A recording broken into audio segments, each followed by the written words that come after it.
56年。もうだいぶ前ですか、亡くなったの。ですね、昭和、はい。私は東小学校中等だったんですけど、あ、国分の東ですか。宇和井団地ってご存知ですか？はい。宇和井団地ってご存知知らないですね。宇和井団地。はい。そこが昭和、私35年、12歳、12やで昭和40、47年、49年まであったのけ。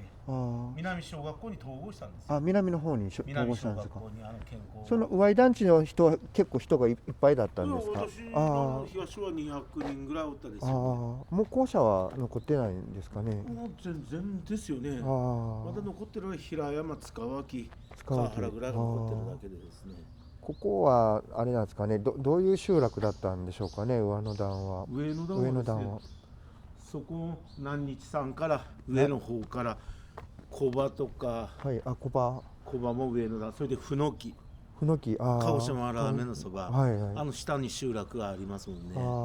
そしたら林業とか農業とか。もう農業ですよね。林業もみんなお仕事集まってなんか、今そこから行けばちょうど2キロぐらいガーって行きゃ、空をしたところが、私なんか小学校の時そこ上に遠足でしたもんね。上まで上がってですか。